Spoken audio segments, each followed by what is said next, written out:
नमस्ते प्रिय मित्रगण, संस्कृत वयुनम चैनल पर आप सभी का हार्दिक स्वागत है।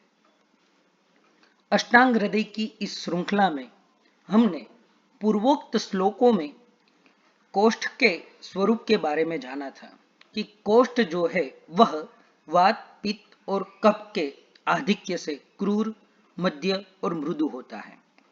अब प्रकृत श्लोक में हम प्रकृति का स्वरूप जो है, जो आयुर्वेद में बताया गया है, इसके बारे में जानेंगे।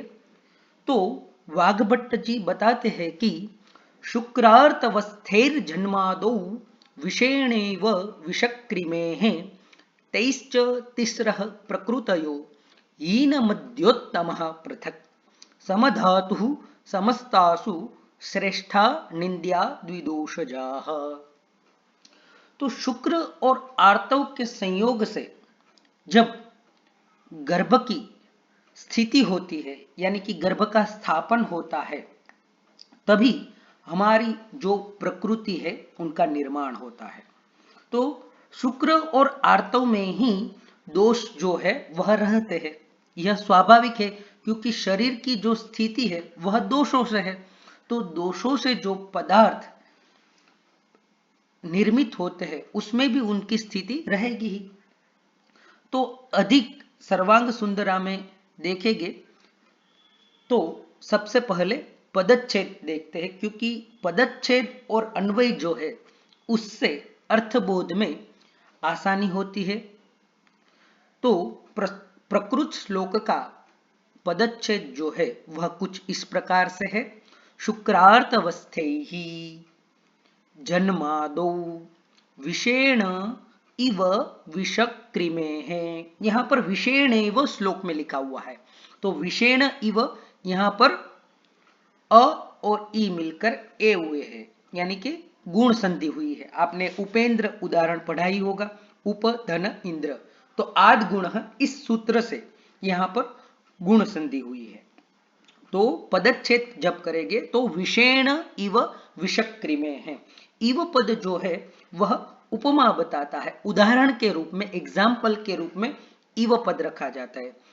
तो जिस प्रकार से विष से उत्पन्न हुआ, जहर से उत्पन्न हुआ कीड़ा जो है वह जहरीला होते हुए भी वह जहर उसको नहीं मारता, उसी प्रकार से दोष जो है वह विकृत है, लेकिन उससे ही शरीर की उत्पत्ति होती है, तो उनके लिए वह प्रकृत है। वह हम आगे सर्वांग सुंदरा में देखेंगे। ते ही यानी शुक्रार्तवस्थे ही दोषे ही तिस्रः प्रकृतयः, ते ही तिस्रः प्रकृतयः भवन्ति। उससे, उन दोषों से 3 प्रकार की प्रकृति होती है। कौन सी?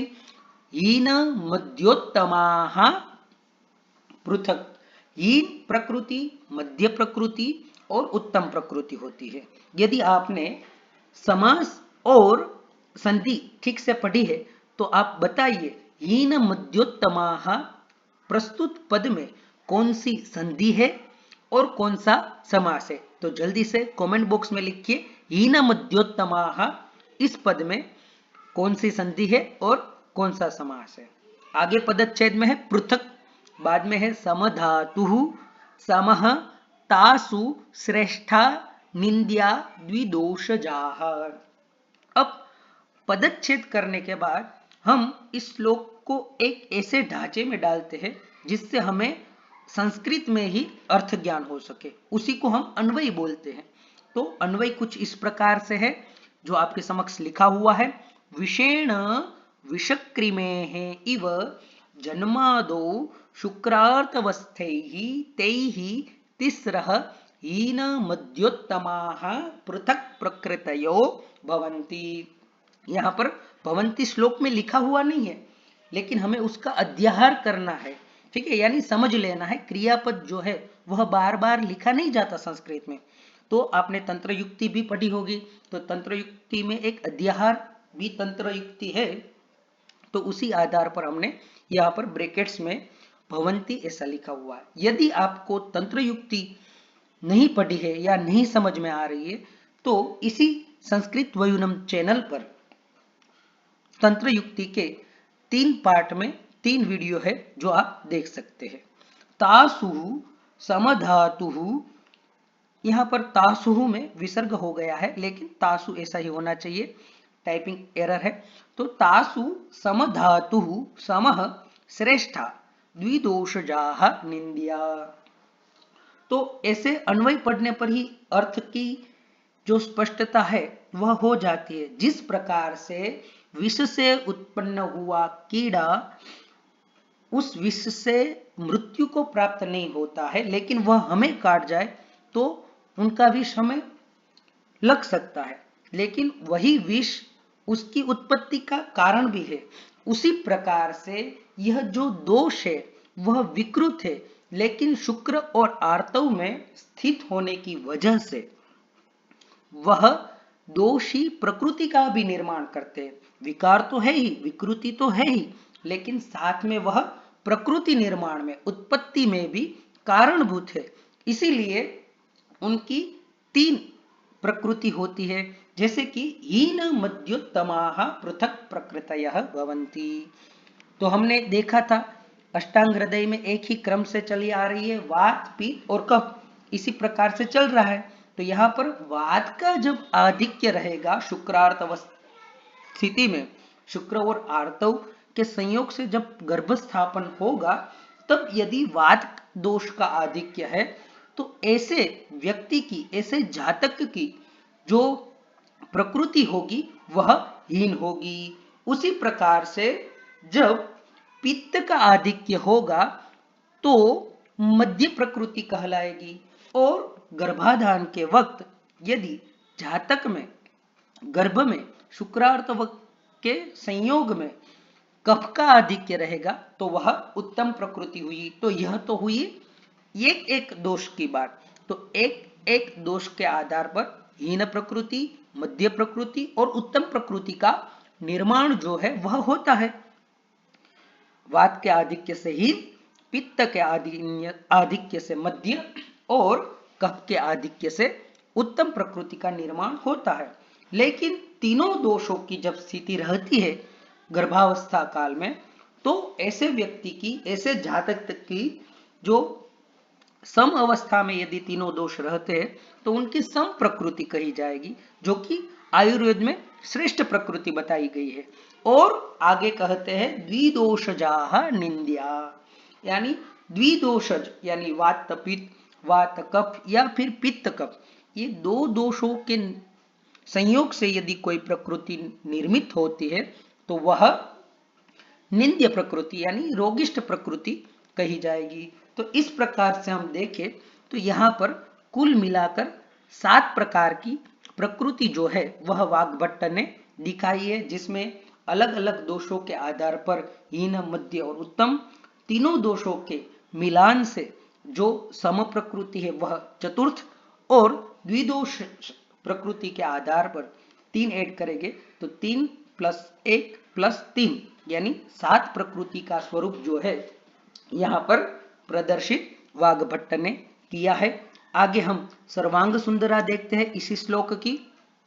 तो कहते हैं 23 कैश्च, यानी वह तैहि, तो बताते हैं वात आदि भी, कि वह वात आदि कौन कौन से, वात पित्त कफ, तिस्रः प्रकृतयः पृथक भवेयुः। तो वात पित्त और कफ से 3 अलग अलग प्रकृतियों का निर्माण होता है। तो कौन सी वह प्रकृति है, तो बताया उसी प्रकार हीन मध्योत्तमाः, क्रम से ही लेना है। वात के आधिक्य से हीन, पित्त के आधिक्य से मध्य और कफ के आधिक्य से उत्तम प्रकृति का निर्माण जो है वह होता है। अब प्रश्न होता है प्रकृति क्या है भैया, विकृति के बारे में तो हम जानते हैं, ये प्रकृति क्या है। तो प्रकृति यानी शरीर स्वरूपम, शरीर का जो स्वरूप है, शरीर की जो स्थिति है उसी को प्रकृति बताई गई है। शुक्रार्थवस्थैहि, अब शुक्रार्थवस्थैहि यह जो पद सबसे आदि में लिखा हुआ है उनकी सबसे पहले बताते हैं कि शुक्र यानी क्या है, आर्तव यानी क्या है, क्योंकि अभी अष्टांग हृदय की शुरुआत हो रही है, शायद छात्रों को पता ना हो शुक्र क्या है, आर्तव क्या है। तो बताते हैं शुक्रम पितुः द्वित्रिबिन्दुकावस्थं निरेतः। शुक्र किसे कहते हैं? तो जो पिता है, ठीक है, विवाह के बाद जो दंपत्ति है तो वही संतान की कामना से, प्रजोत्पत्ति की इच्छा से जब दोनों संयोग करते हैं, समागम करते हैं संतति के विषय में, तो उसी वक्त पिता के धातुओं से निर्मित, ठीक है, द्वित्रि बिंदु का 2 या 3 बिंदुओं का जो रेत है उसी को क्या कहते हैं? शुक्र कहते हैं। और ऋतौ भवम आर्तवम, और ऋतुओं में होने वाला, ऋतु काल में होने वाला जो रक्त है, शोणित है, उसी को क्या कहते हैं? आर्तव कहते हैं। तो यहाँ पर आर्तव की भी उत्पत्ति बताई गई है। मातुः द्वित्रि बिंदु का अवस्थम शोणितम, तो माता के जो शोणित है, द्वि यानी 2 या 3 बिंदु जो शोणित है, उन दोनों का जब मिलान होता है, संयोग होता है, तो वही आगे कहते हैं शुक्रम च आर्तवम च शुक्रार्तवे। शुक्र और आर्तव को मिलाकर बनाया गया है, द्वंद्व समास किया गया है, शुक्रार्तवे। तत्र तिष्ठन्ति शुक्रार्तवस्थाः, तो शुक्र और आर्तव में जो स्थित है उसको कहते हैं शुक्रार्तवस्थाः। तो शुक्र और आर्तव में कौन स्थित है? दोष स्थित है। कौन से? तो शुक्रार्तवस्थाः दोषाः। जैसे घर में जो स्थित है उसको क्या कहेंगे? गृहे स्थितः गृहस्थः, ठीक है। यान में स्थित है उसको क्या कहेंगे? यानस्थः। वाहन में जो स्थित है उसको संस्कृत में कहेंगे वाहनस्थः। तो उसी प्रकार से शुक्र और आर्तव में जो स्थित है उसको क्या कहेंगे? शुक्रार्तवस्थः। तो वह एक नहीं है, 3 दोष है, वात पित्त और कफ, इसलिए यहाँ पर बहुवचन किया गया है शुक्रार्तवस्थाः। ते ही यानी तत्शब्द जो है वह पूर्व परामर्शक है, तो दोषों की चर्चा हो रही है, तो यहाँ पर वही ते ही दोष ही तथा विदेही, तो ऐसे दोषों से, इस प्रकार के दोषों से जन्मादो, जन्म के आदि में, गर्भाधान काल है, ठीक है। तो सबसे पहला जो भारतीय संस्कृति में, सनातन संस्कृति में जो षोडश संस्कार है उसमें गर्भाधान संस्कार है। और गर्भाधान संस्कार के बारे में भी आयुर्वेद में काफी जो विधान है, धर्मशास्त्रीय विधान, वह चरक हो, सुश्रुत हो या फिर वाग्भट्ट हो, उन्होंने बताया है कि कैसे गर्भाधान करना चाहिए। गर्भाधान के बाद पुंसवन काल के बारे में बताया है, विवाह के बारे में भी बताया है।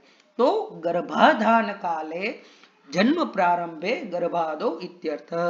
तो गर्भाधान के वक्त यानी जन्म के आरंभ में, यानी गर्भादो, गर्भ की जब स्थिति होती है माता के कोष्ठ में, जब शुक्र और आर्तव का संयोग होता है और एक दिव्य संतति के लिए दोनों का संयोग होता है, तब उसी को शुक्रार्तवस्था, यानी शुक्रार्तवस्थे ही तभी 9 महीने के बाद एक संतति जो है वह इस धरातल पर जन्म लेती है। तो यानी शुरू से ही दोष जो है वह गर्भ में स्थित रहते हैं, यानी शुक्र और आर्तव का जैसा मिलान हुआ वैसे ही दोष जो है वह उनमें आर्तव में भी स्थित है और शुक्र में भी स्थित है। और यहाँ पर शुक्र की भी बहुत बढ़िया व्याख्या की हुई है। जैसे आज के आधुनिक विज्ञान में कहा जाता है कि लाखों करोड़ों स्पर्म जो है वह एक साथ मिलान के लिए, गर्भ स्थिति के लिए प्राप्त होते हैं, लेकिन उसका संयोग सभी का नहीं हो पाता। सिर्फ 2 या 3 जो है शुक्र, उनका ही संयोग आर्तव के साथ होता है। तो यहाँ पर इसीलिए द्वित्रि बिंदु का अवस्थम रहता, ऐसा लिखा हुआ है। इनका अध्ययन और गहन करना चाहिए। जब इतनी भव्यता नहीं थी फिर भी हमारे ऋषियों ने इतनी सारी बातें ठीक ठाक बताई हुई है। अब आगे छात्र को प्रश्न हुआ, ननु च यदा वातादयः अधिकाः शुक्रार्तवे तिष्ठन्ति तदा कुतः शरीरस्य निष्पत्तिर्भवति इति। अब किसी बालक ने, किसी शिष्य ने गुरुजी से पूछा कि जब आपने तो ऐसा पढ़ाया था गुरुजी कि जब वात पित्त और कफ का आधिक्य हो तो उसे तो हम विकृति कहते हैं यतश्च यो दोषाणाम अधिको भाव सेव विकृति, दोषों का अधिक होना तो विकृति बताया है। तो वातादि के अधिक होने से और शुक्रार्तवे तिष्ठन्ति, तो वाताधिक्य पीताधिक्य कफाधिक्य से शरीर की उत्पत्ति कैसे होती है, उसे हम प्रकृति क्यों कहते हैं, वो तो विकृति है। और जब दोष विकृत हो तो उनका तो आपने समाधान के बारे में बोला था। तत्कथम दोषाः आधिक्यं प्राप्ताः प्रकृतेः कारणताम् उत्सहन्ते विकृतत्वात्। तो दोषों के आधिक्य होने से, दोषों के बढ़ जाने से जब विकृति होती है तो फिर क्यों वही दोष आधिक्यता होने के बावजूद भी प्रकृति का कारण बनते हैं, प्रकृति की उत्पत्ति में कारण है। वही दोष आधिक्य होने पर विकृति का भी कारण है और वही दोष आधिक्य होने पर प्रकृति का भी कारण है। ये बात गुरुजी आपकी कुछ विसंगत लग रही है, ठीक ठाक नहीं लग रही। आप इस ओर भी बता रहे हैं, इस ओर भी बता रहे हैं, तो सही बात क्या है गुरुजी? आपको ठीक से पता तो है ना, कलयुग का छात्र है, प्रश्न तो पूछेगा ही कि गुरुजी इसमें कुछ दिक्कत तो है, आप कंफ्यूज तो नहीं है। तो गुरुजी बता है फिर आगे क्या, नहीं विकृति ही, और भी पक्ष रख रहा है बच्चा, नहीं विकृति ही कदाचित प्रकृते है कारणम इति वक्तुम युज्यते। गुरुजी विकृति जो है वह प्रकृति का कारण कैसे बन सकती है?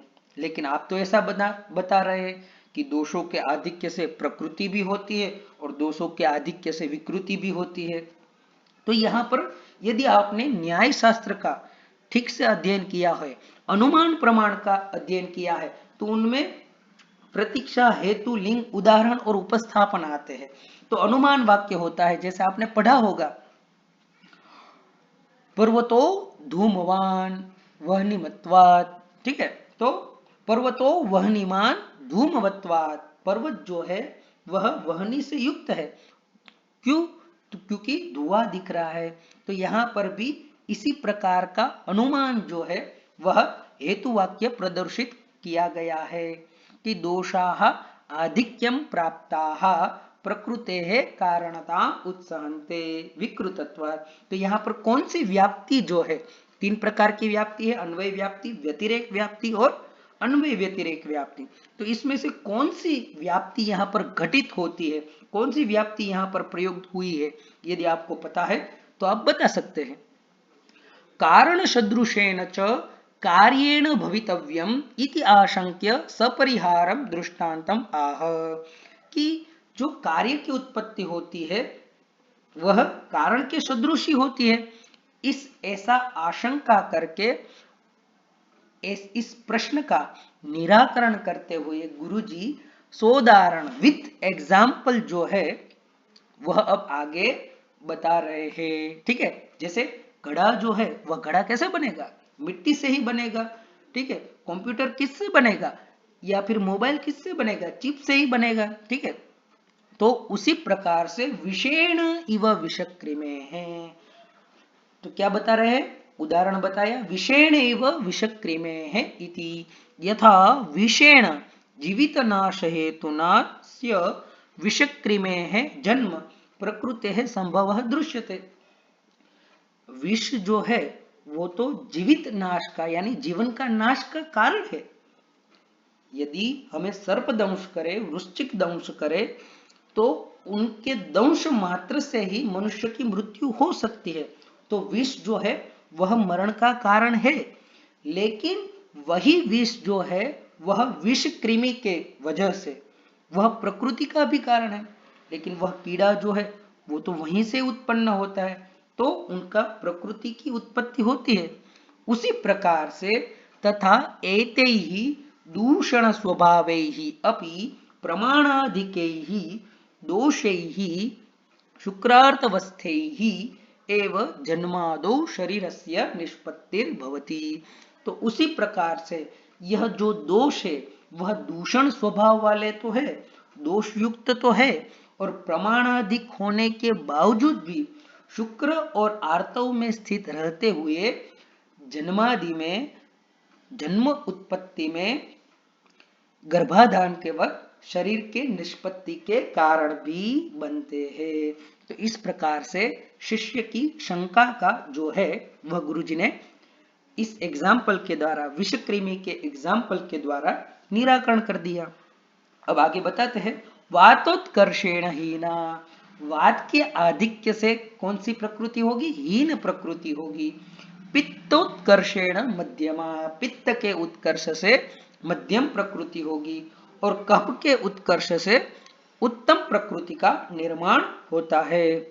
यह तो हुए प्रत्येक दोष की प्रकृति के बाद।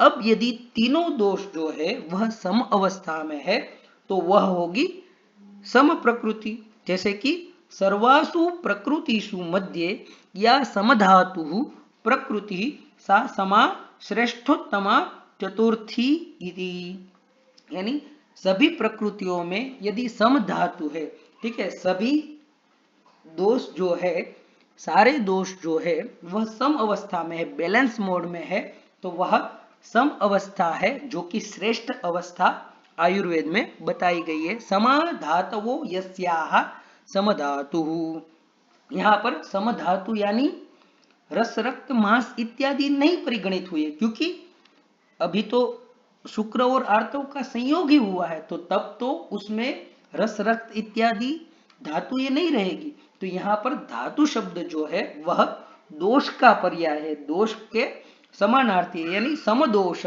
जब दोष समान अवस्था में रहते हैं, ऐसी यह चतुर्थ अवस्था है।